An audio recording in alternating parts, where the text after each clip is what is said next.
You ever hear about a place so peaceful, so ordinary, you'd never dream it'd become a battlefield? Yeah, me neither, until the day I moved my family into that little gray house at the edge of Crescent Pines. You know what's wild? I actually believed no HOA meant no problems. That's how dumb I was.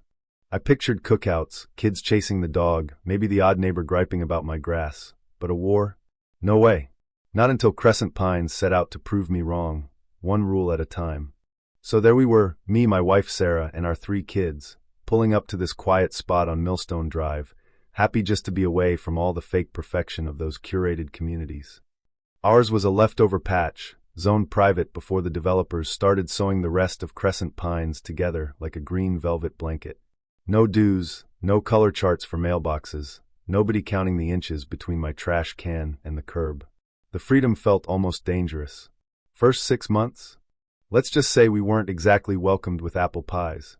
Cold stares, the kind that freeze you from 30 yards. Little comments, always delivered with a smile. Your son sure likes his drums, huh? And my favorite, the contractor who showed up one morning, tape measure in hand, saying community management needed our lot line checked.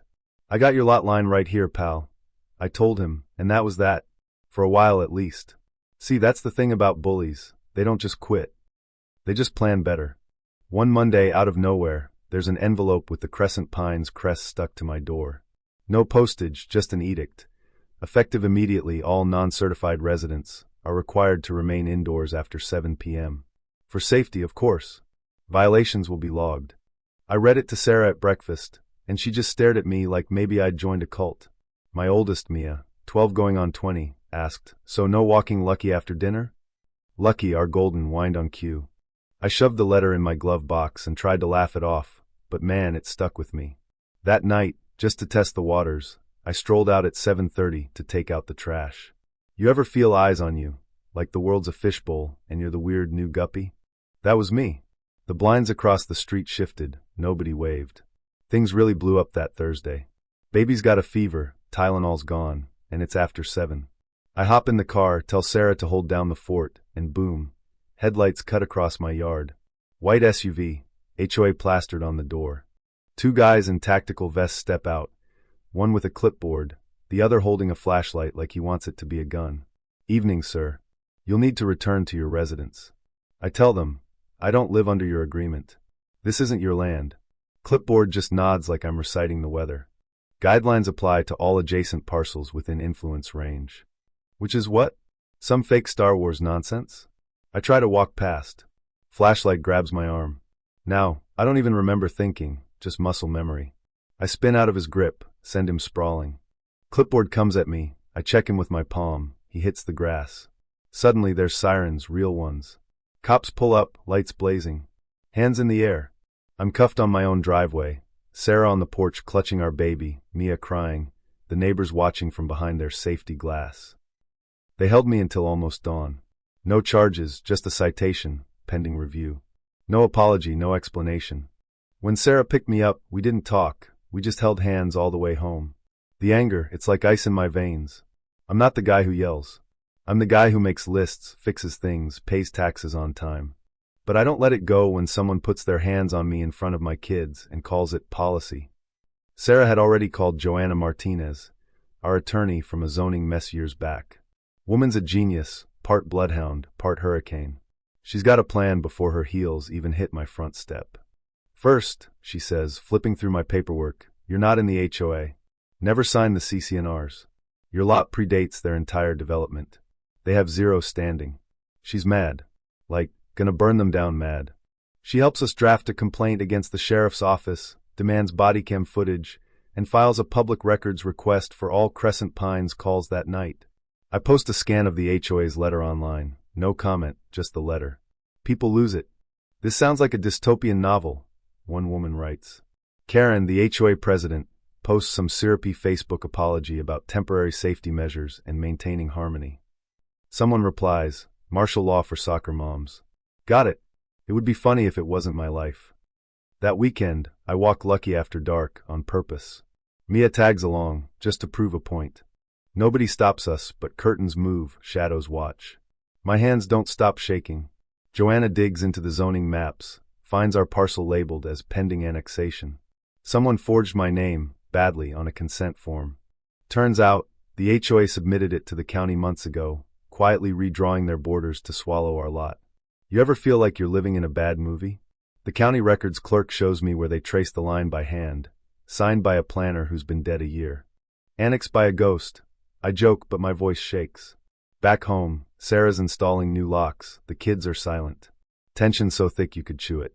Then comes the twist. Anonymous texts, links to HOA board minutes. Karen's promising our land to a builder for a park expansion.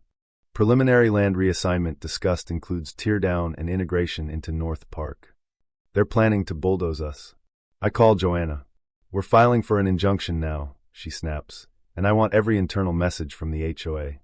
That night, Mia hands me another gold and maroon note. You've been warned once. Continued defiance will have consequences. For your children's sake, comply. My knuckles go white. That's extortion, I whisper. No, Joanna says. It's a criminal conspiracy, and we're going to prove it. By Monday, I haven't slept more than an hour. Security cameras go up, lights on every corner, backup drives in the cloud. I call in an old friend, Leon Vargas, ex-military cyber wizard. He digs through our network.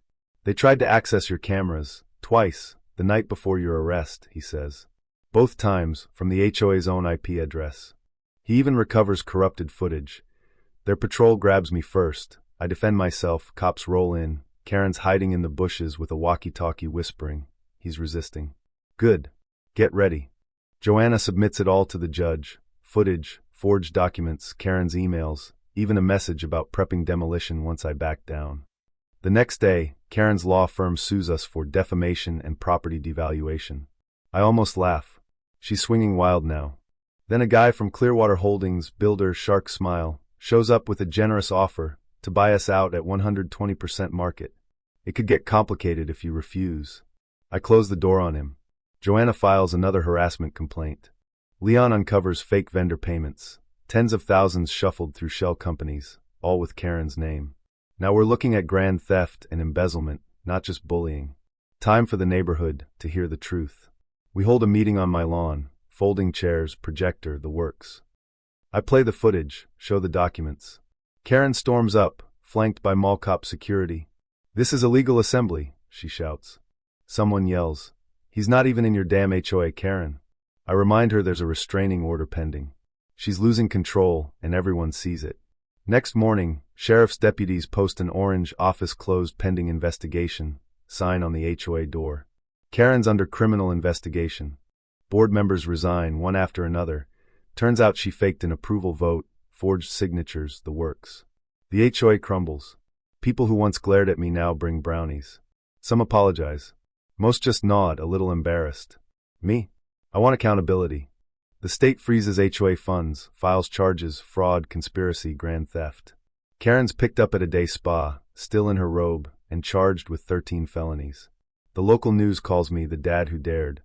I hate the spotlight, but folks from all over reach out, letters, emails, stories of their own Karens. It's not over yet. Karen's trial looms, lawsuits pile up, the HOA is dissolved, and my land is finally, officially outside anyone's reach but mine. For the first time in months, I hear nothing but wind, kids laughing, and Lucky barking at the mailman. We build a real fence, cedar tall with cameras. I hang a plaque, this land is free. No curfew. No permission. If you're looking for rules, turn around. Our story goes national. The money folks send, we use to set up Beyond the Gate, a non-profit for homeowners fighting HOA abuse. Joanna on legal, Leon on tech. Our first win is an Arizona couple, next a veteran in Carolina. We're making a dent. Karen gets 13 years, her security team gets 6. The Crescent Pines office is bulldozed. Sarah jokes about a dog park, I joke about a statue of Leon. We laugh again. Mia writes an essay, the night they tried to lock up my dad. Her teacher sends us a copy. She doesn't mention fear, just that, in the end, they picked the wrong family. And now, I wave at my neighbors, walk lucky at midnight if I want, sleep easy. Karen's somewhere counting ceiling tiles, not bylaws. Maybe plotting, maybe not. Doesn't matter. She doesn't make the rules anymore. We do. So tell me, where's the line for you? When does a rule become tyranny? Ever had to stand up to people who think the law is just a suggestion? Drop your story below. I'm listening because, trust me, nobody wins if we stay silent.